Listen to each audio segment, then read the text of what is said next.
Ang kasalukuyang krisis ay hindi nakabase sa teknolohiyang pinansyal. Ito ay nasa kapangyarihan ng pagkontrol sa daloy ng pera. Ang digital yuan ay hindi isang neutral na inobasyon ng sistema ng pagbabayad, kundi isang kasangkapan ng kapangyarihan na idinisenyo upang muling itatag ang pandaigdigang relasyong pang-ekonomiya sa isang direksyong asimetriko. Hindi naghahangad ang Beijing ng kaginhawaan para sa merkado. Ang hinahangad ng Beijing ay ang kakayahang mamayani. Ang digital na pera ng Estado ay nagpapahintulot sa pamahalaan na direktang makialam sa tatlong haligi ng gawaing pang-ekonomiya: liquidity, palitan ng pera, at daloy ng kapital. Hindi sa pamamagitan ng pribadong tagapamagitan. Hindi sa pamamagitan ng mekanismo ng bukas na merkado. Ang karapatang magbukas, magsara, magpaantala o magtakda ng kondisyon sa pagbabayad ay inilalagay sa kamay ng sentral na administrasyon. Ito ay isang fundamental na paghiwalay sa tradisyonal na sistemang pinansyal na nakabatay sa mga pamantayan, batas at desentralisasyon. Kapag ang pagbabayad ay naging isang infrastruktura na kontrolado ng lubos ng Estado, ang bawat transaksyong cross-border ay may dalang pampulitikang kahulugan. Ang mga negosyong lumalahok sa ekosistema ng pagbabayad na pinamumunuan ng China ay hindi lamang nahaharap sa panganib sa kalakalan, kundi pati na rin sa panganib sa patakaran. Ang daloy ng pera ay maaaring iakma ayon sa estratehikong prioridad, hindi ayon sa kahusayang pang-ekonomiya. Ito ay isang paglipat mula sa merkado patungo sa nakakode na utos. Ang mga bansang umaasa sa network ng pagbabayad na konektado sa digital yuan ay nahaharap sa dalawang direktang panganib. Una, mapilitang iakma ang mga patakarang pang-ekonomiya, pangkalakalan o panlabas upang mapanatili ang akses sa pagbabayad. Pangalawa, mapatalsik sa daloy ng pagbabayad kung magkaroon ng pampulitikang hidwaan. Ang mekanismo ng parusa ay hindi na kailangan pang ipahayag. Ito ay gumagana na mismo sa loob ng infrastruktura. Ang resulta ay ang pagbuo ng isang seryosong asimetriya ng kapangyarihan sa pandaigdigang kalakalan. Ang isang panig ay may kapangyarihang mag-issue, kumontrol at magbantay sa daloy ng pera. Ang kabilang panig naman ay mga gumagamit lamang na may itinakdang kondisyon. Ang ugnayang pagtutulungan ay napalitan ng ugnayang pagdepende. Ang malayang kalakalan ay muling binibigyang kahulugan bilang pagsunod sa sistema. Iba sa mga nakaraang kasangkapang pinansyal, ang digital na pera ng Estado ay nagpapahintulot ng pakikialam sa antas na micro. Ang bawat transaksyon ay maaring masubaybayan, malimitahan ang layunin, malimitahan ang panahon, at malimitahan ang lugar ng paggamit. Sa gitna ng krisis, ang kakayahang barahan ng daloy ng pera ng kasosyo ay nagiging isang mabilis na opsyon. Ito ay isang antas ng kontrol na hindi pa kailanman hayagang ipinatupad ng mga sistemang nakabatay sa dolyar USD bilang isang pamantayan. Ang argumento na ito ay kompetisyon lamang sa teknolohiya ay isang pagsusuring kulang sa estratehikong pundasyon. Ang malusog na kompetisyon ay nakabatay sa mga karaniwang pamantayan at kakayahang pumili. Ang modelong digital na pera na isinusulong ng China ay nakabatay sa monopolyo sa infrastruktura at pagkondisyon sa akses. Kapag ang mga panuntunan ay isinulat at ipinatupad ng iisang panig lamang, ang merkado ay hindi na neutral. Ang pangunahing punto ay nasa pagiging sistematiko nito. Kapag sapat na ang bilang ng mga negosyo, bansa at supply chain na nakakonekta sa network na ito, ang kakayahang kumalas dito ay nagiging magastos at mapanganib. Ang pagdepende ay naiipon sa paglipas ng panahon. Ang kapangyarihan ay hindi kailangang gamitin ng madalas, ngunit palagi itong naroroon bilang isang pang-ekonomiyang banta. Hindi ito isang haka-hakang senaryo. Ito ay isang trend na kasalukuyan ng ipinapatupad. Ang pagsasama ng digital yuan sa kalakalan, enerhiya at logistics ay nagpapakita ng layuning lampas sa sakop ng domestiko. Ang Beijing ay bumubuo ng isang paralel na infrastrukturang pinansyal kung saan ang pampulitikang kapangyarihan ay ginagawang code sa daloy ng pera. Ang babala ay hindi lamang para sa mga direktang kasosyo ng China, kundi para sa buong istrukturang pang-ekonomiya ng mundo. Kapag ang pagbabayad ay naging kasangkapan ng kapangyarihan, ang pinansyal na katatagan ay hindi na nakabatay sa mga karaniwang batas, kundi nakadepende sa desisyon ng sentro ng kontrol. Ang panganib ng sistematikong manipulasyong pang-ekonomiya ay lumitaw na. At hindi na ito naghihintay na pumutok ang krisis bago magkaroon ng epekto.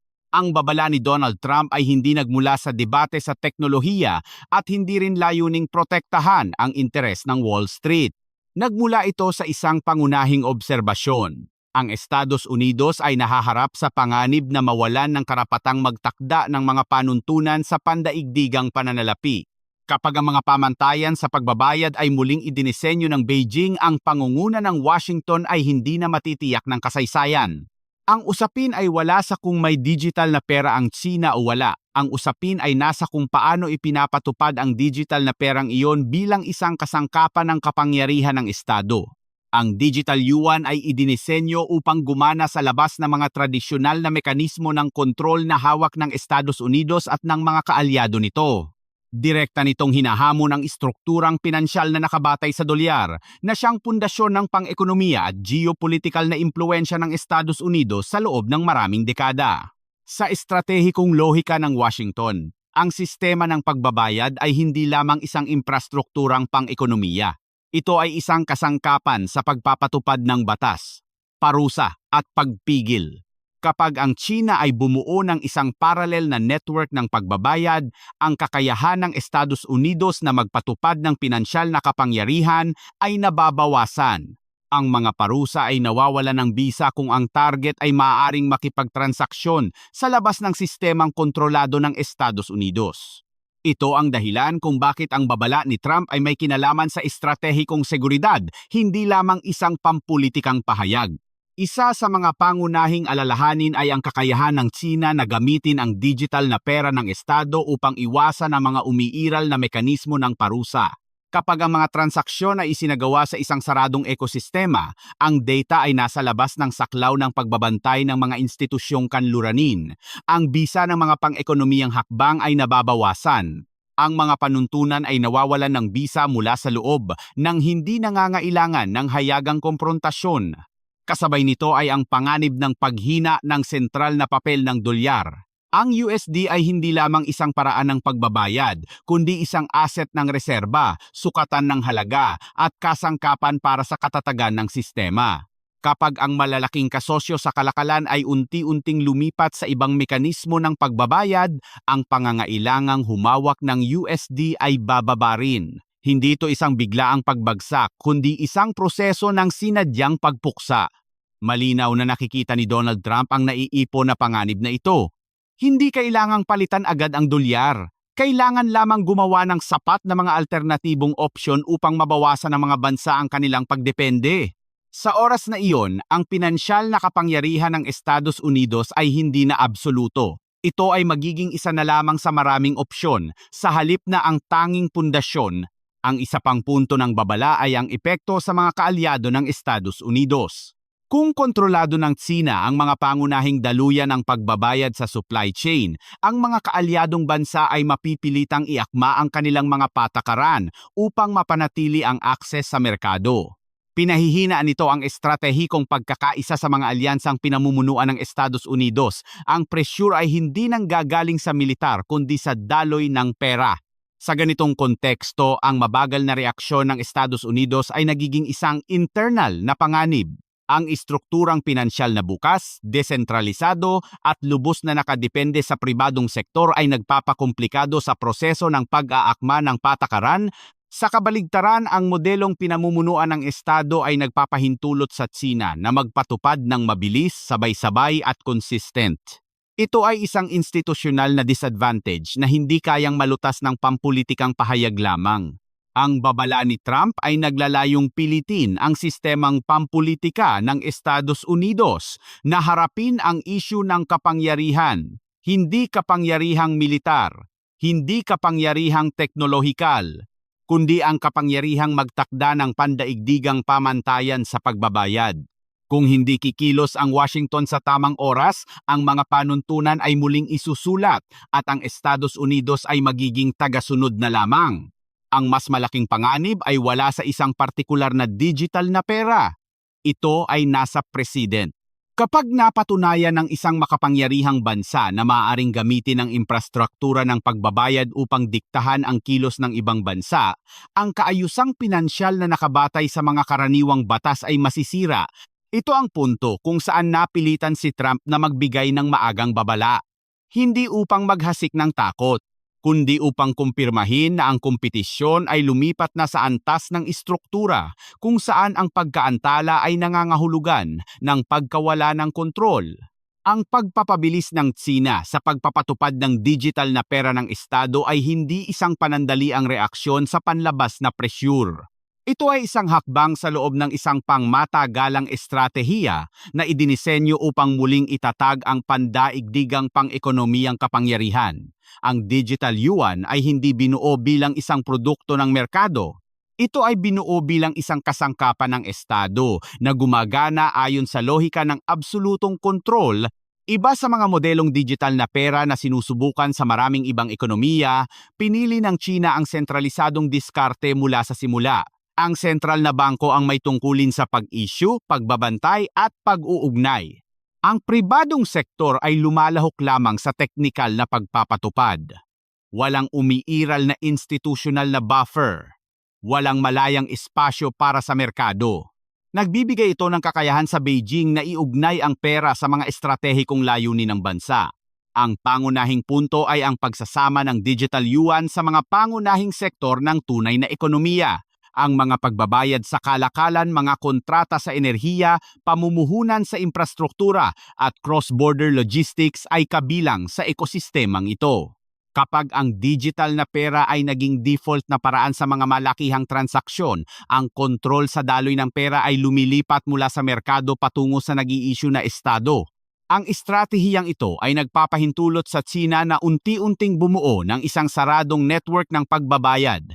Binabawasan ng network na ito ang pagdepende sa mga sistemang kontrolado ng kanluran, lalo na ang mga mekanismong nakaugnay sa dolyar. Hindi ito isang pag-atras mula sa kasalukuyang kaayusan, kundi isang proseso ng paglikha ng isang paralel na kaayusan na sapat ang laki upang gumana ng mag-isa. Ang mga kasosyong lumalahok sa network na ito ay hindi lamang tumatanggap ng isang pera, tinatanggap nila ang isang hanay ng mga panuntunan. Ang mga panuntunang ito ay kinabibilangan ng mga kondisyon sa access, pamantayan sa pagsunod, at antas ng transparensya na itinakda ng China. Ang pagpili ay hindi neutral.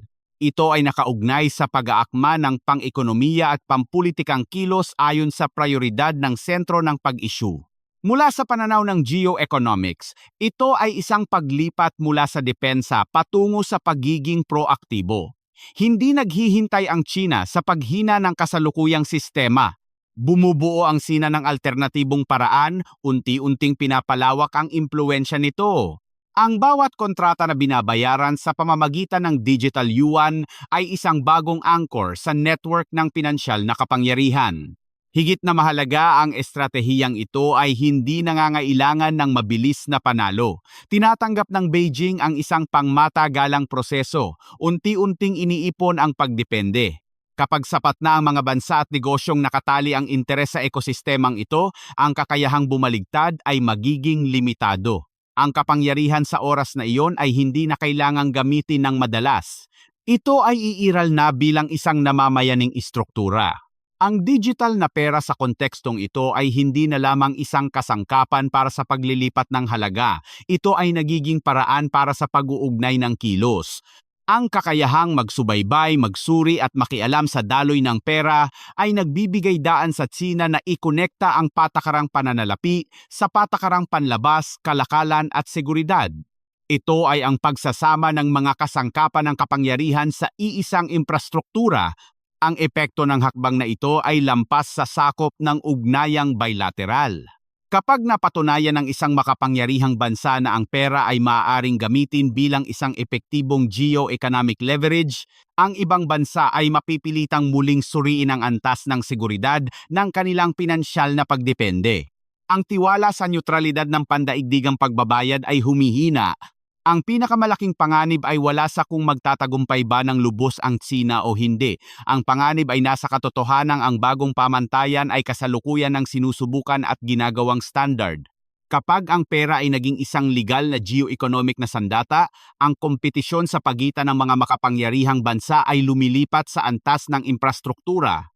Sa antas na iyon, ang mga panuntunan ay hindi na hayagang pinag-uusapan kundi nakakode na mismo sa loob ng sistema. Ang digital na pera ng Estado ay hindi pampulitikang neutral. Ito ay kapangyarihan ng Estado na nakakode sa anyo ng infrastrukturang pinansyal. Kapag ang pera ay na-program na, ang kakayahang kumontrol ay hindi na humihinto sa antas ng macro policy, kundi umaabot na sa bawat partikular na transaksyon. Ito ang lumilikha ng struktural na pagkakaiba kumpara sa mga tradisyonal na sistemang pananalapi. Ang pangunahing mekanismo ng digital na pera ng Estado ay nasa kakayahang magkaroon ng komprehensibong pagbabantay. Ang bawat transaksyon ay nag-iiwan ng bakas ng data sa real-time. Walang puwang para sa impormasyon na hindi makikita. Walang independiyenteng tagapamagitan na maaaring magprotekta o magpaantala sa proseso ng pakikialam. Ang karapatan sa sentralisadong data ay nagpapahintulot sa Estado na makuha ang buong larawan ng daloy ng pera sa loob at labas ng teritoryo. Mula sa pagbabantay patungo sa pag-uugnay ang susunod na hakbang, pinapayagan ng digital na pera ang paglimita sa layunin ng paggamit sa mismong antas ng code. Ang mga transaksyon ay maaaring itali ayon sa sektor, ayon sa paksa, ayon sa lugar o ayon sa panahon. Ginagawa nitong kasangkapan ang pera para sa direktang pagpapatupad ng patakaran sa halip na paraan lamang ng palitan. Hindi na kailangan pang maglabas ng hayagang administratibong utos. Ang infrastruktura na ang kusang nagpapatupad nito. Sa gitna ng krisis, ang antas ng pakikialam ay itinataas sa bagong antas. Ang daloy ng pera ng kasosyo ay maaaring pabagalin, i-freeze o i-divert ayon sa estratehikong prioridad. Ang desisyon ay hindi na kailangang dumaan sa mekanismong multilateral. Ito ay aktibado na mismo sa loob ng sistema. Ito ay isang anyo ng pang-ekonomiyang pagpilit na may mababang gasto sa politika at mataas na bilis. Kumpara sa sistemang pinansyal na nakabatay sa dolyar, ang pagkakaiba ay nasa pinakaesensya nito. Ang mga hakbang sa kontrol sa tradisyonal na sistema ay karaniwang nakabatay sa mga legal na regulasyon, hudisyal na desisyon at koordinasyon sa pagitan ng maraming institusyon. Ang prosesong iyon ay lumilikha ng pagkaantala at espasyo para sa debate. Inaalis ng digital na pera ng Estado ang malaking bahagi ng pagkaantalang ito sa pamamagitan ng paglipat ng kapangyarihan sa source code. Ang legalisasyon ay ang pangunahing salik na nagpapatindi sa panganib ng mekanismong ito. Kapag ang digital na pera ay inisyu ng sentral na bangko, ang bawat hakbang sa kontrol ay may ngalan ng legal na pamamahala. Hindi na kailangang bigyang katwiran sa pamamagitan ng mga dahilan ng emerhensya. Hindi na kailangang magpahayag ng espesyal na sitwasyon. Ang karapatang makialam ay default na sa disenyo ng sistema. Ito ay lumilikha ng isang fundamental na pagbabago sa relasyon ng mga pang-ekonomiyang aktor. Ang mga negosyo ay hindi lamang kailangang sumunod sa batas, kundi kailangan din nilang sumunod sa lohika ng operasyon ng infrastruktura ng pagbabayad.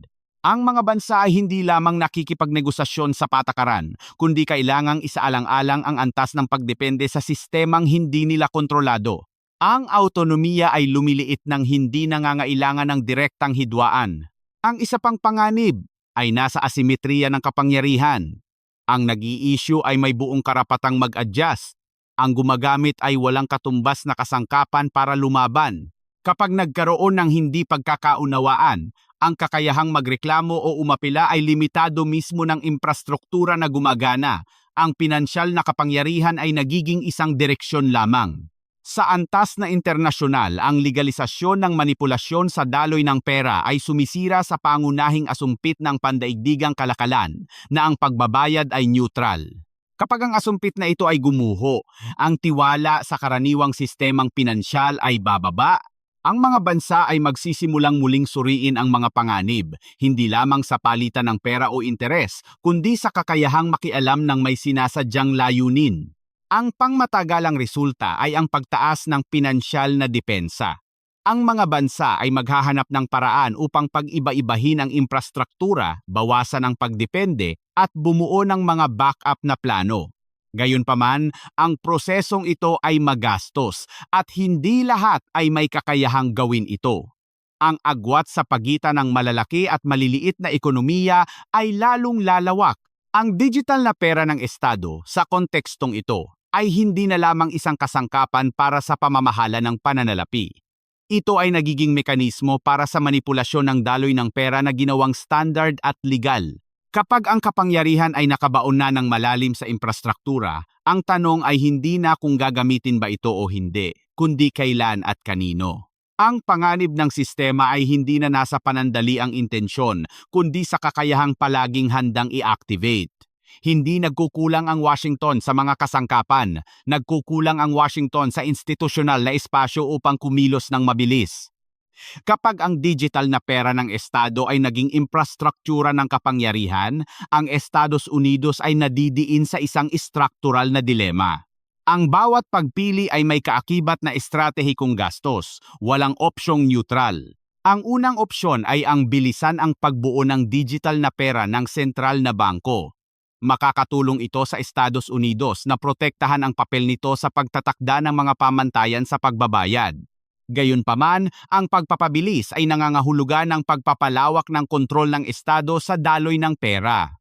Ang mas mataas na antas ng pagbabantay ay direktang sumasalungat sa pilosopiya ng bukas na pananalapi, karapatan sa privacy, at sentral na papel ng pribadong sektor. Hindi ito teknikal na debate. Ito ay pakikipagpalit ng mga pangunahing halaga. Ang ikalawang opsyon ay panatilihin ang bukas na sistema, patuloy na umasa sa lakas ng dolyar at sa network ng mga kasalukuyang institusyon. Pinoprotektahan ng diskarte na ito ang mga prinsipyo ng malayang merkado, ngunit lumilikha ito ng panganib na maunahan sa karera ng mga panuntunan. Kapag ang kalaban ay nagpatupad ng bagong infrastruktura ng may mataas na bilis at absolutong sentralisasyon, ang pagkaantala ay nagiging isang estratehikong disadvantage. Ang dilema ng Estados Unidos ay nagmumula sa watak-watak na estrukturang pinansyal. Ang pinansyal na kapangyarihan ay nakahati sa pagitan ng sentral na bangko, mga pribadong institusyong pinansyal at mga lehislatibong sangay. Ang bawat malaking pag-aakma ay nangangailangan ng pampulitika at legal na pagkakasundo.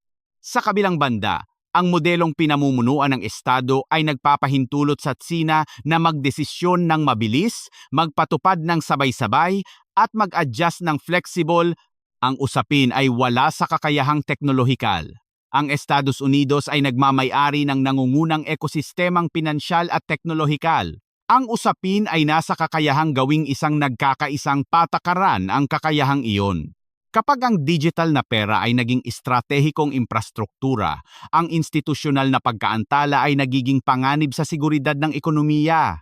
Ang presyur ay nanggagaling din sa labas. Binabantayan ng mga kaalyado ng Estados Unidos ang reaksyon ng Washington. Kung ang Estados Unidos ay mabagal, ang mga bansang ito ay mapipilitang maghanap ng backup na paraan upang protektahan ang kanilang pagbabayad at supply chain. Ang bawat ganitong opsyon sa depensa ay nagpapahina sa sentral na papel ng Estados Unidos sa pinansyal na alyansa. Ang pagkawatak-watak ay nagsisimula sa pangangailangan para sa sariling proteksyon. Sa antas na internal, ang debate sa patakaran ay nagiging matindi. Ang isang panig ay nagbibigay diin sa pangangailangang protektahan ang privacy at malayang merkado. Ang kabilang panig naman ay nagbabala sa panganib ng pagkawala ng karapatang magtakda ng pandaigdigang pamantayan. Parehong may basehan ang dalawa. Ngunit ang matagal na pagkakahati-hati ay nagpapahina sa kakayahang kumilos ng sama-sama. Sa kompetisyon sa infrastruktura, ang oras ay isang mahalagang variable. Ang dilema ay makikita rin sa mga kasangkapan ng parusa. Ang kasalukuyang sistema ay nakabatay sa kakayahang magbantay at magpilit sa pamamagitan ng mga channel na kontrolado ng Estados Unidos. Kapag ang mga alternatibong channel ay lumawak, ang bisa ng parusa ay bababa.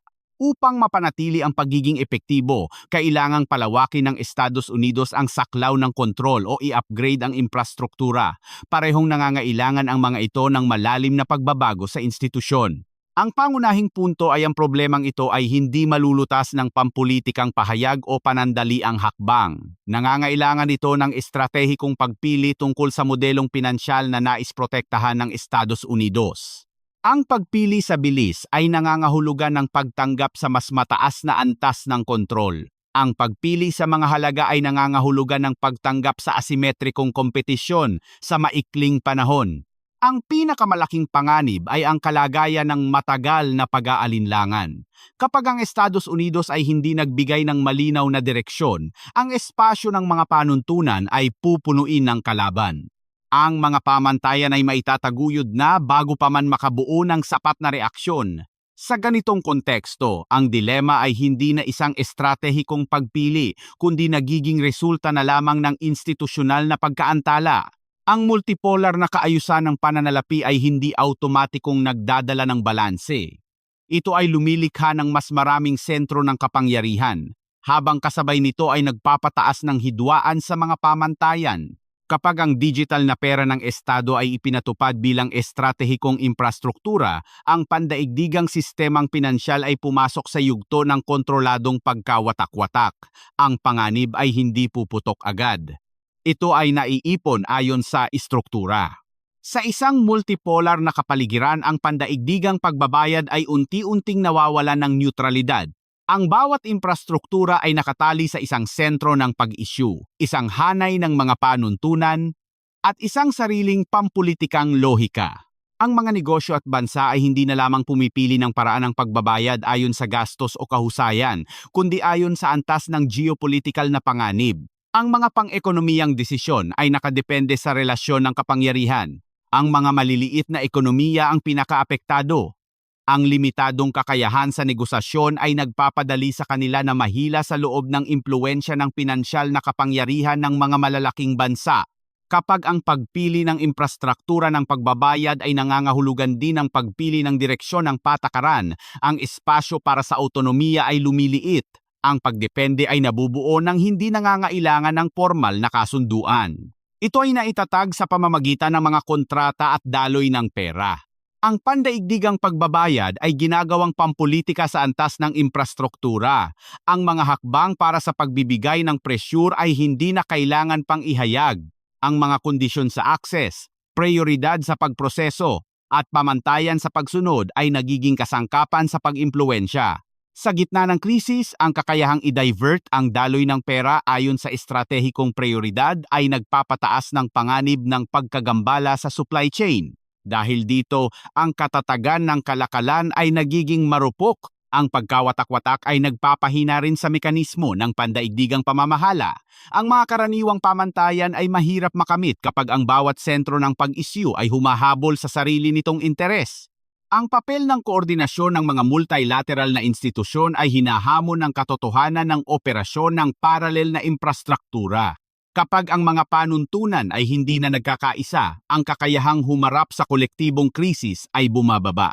Ang epekto sa makro ay makikita sa gastos ng kapital at pabago-bagong palitan ng pera. Ang paglipat ng daloy ng pera sa pagitan ng mga ekosistema ng pagbabayad ay lumilikha ng bagong alitan. Ang gastos sa pagsunod, compliance cost, ay tumataas.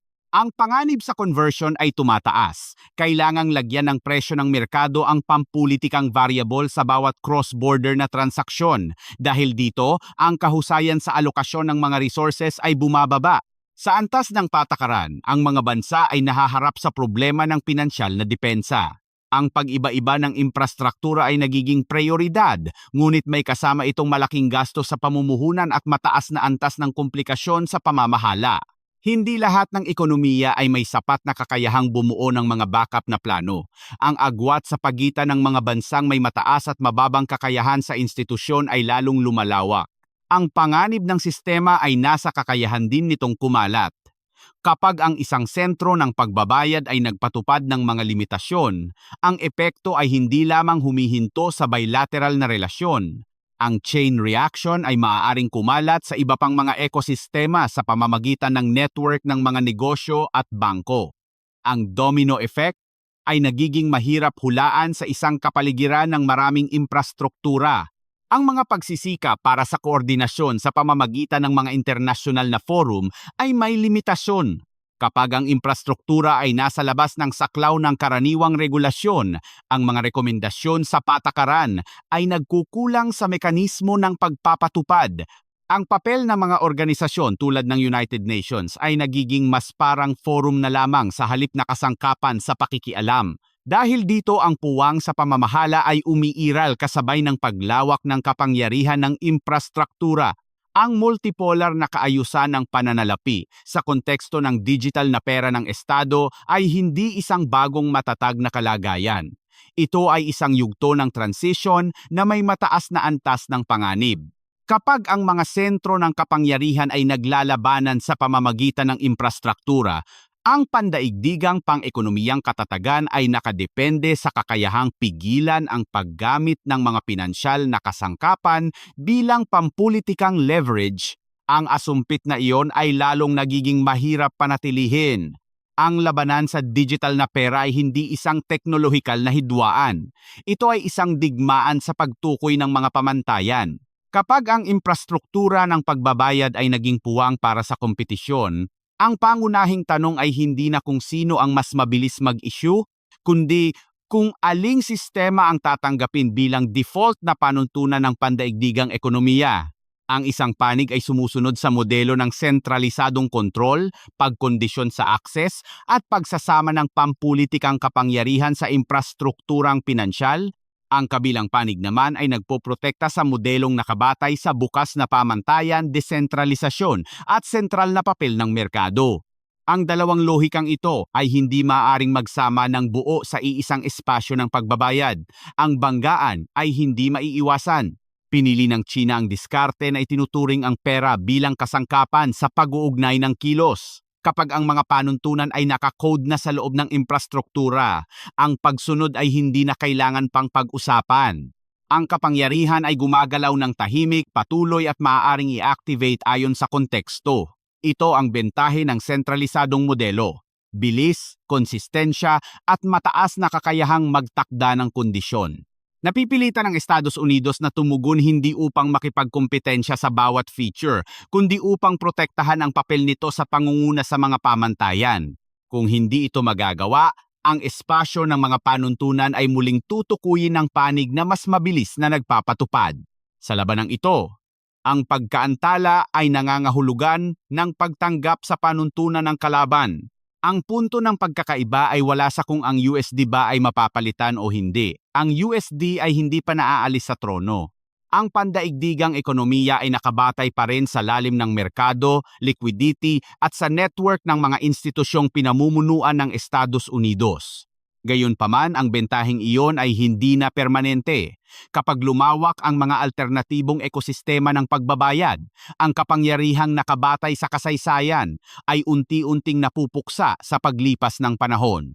Ang pinakamalaking panganib ay hindi isang biglaang pagbaligtad, kundi ang unti-unting pagtanggap. Kapag itinuring ng mga negosyo at bansa na normal ang pakikilahok sa mga paralel na sistema, ang mga karaniwang pamantayan ay nasisira.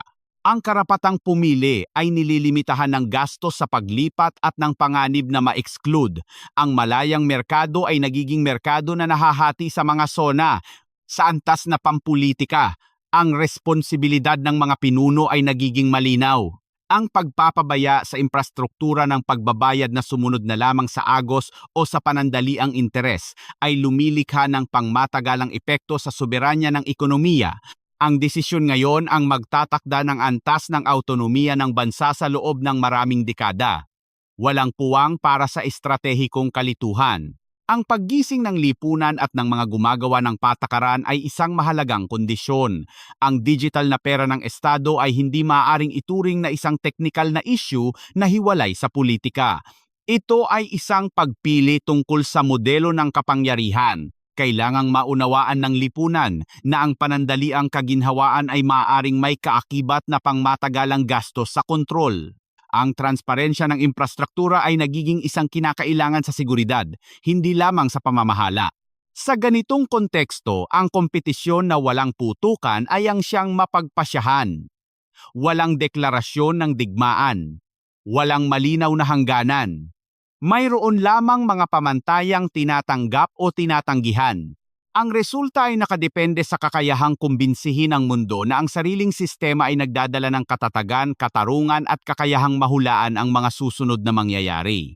Kung ang pamantayan ng kontrol ay gagawing legal ng malawakan, ang manipulasyong pang-ekonomiya ay magiging isang normal na kasanayan. Kung ang bukas na pamantayan ay poprotektahan at ia-upgrade, ang mga karaniwang batas ay mananatili sa sentral na papel. Ang pagpiling ito ay hindi na pagdedesisyonan sa isang kaganapan lamang. Ito ay napagdedesisyonan sa pamamagitan ng serye ng mga desisyon na patuloy, consistent at may malinaw na pananaw. Ang digmaan sa digital na pera ay isang pagsubok sa pandaigdigang kaayusang pang-ekonomiya. Hindi ito tungkol sa kung sino ang mas malakas sa teknolohiya, kundi kung sino ang makakapagpatanggap sa mundo sa paraan ng pagtukoy niya sa kapangyarihan. Ang panganib ng manipulasyong pang-ekonomiya ay narito na. Ang hindi pa natatapos ay kung ang mga panuntunan ba ay may sapat na lakas upang manatiling nakatayo sa harap ng presyur ng bagong infrastruktura ng kapangyarihan.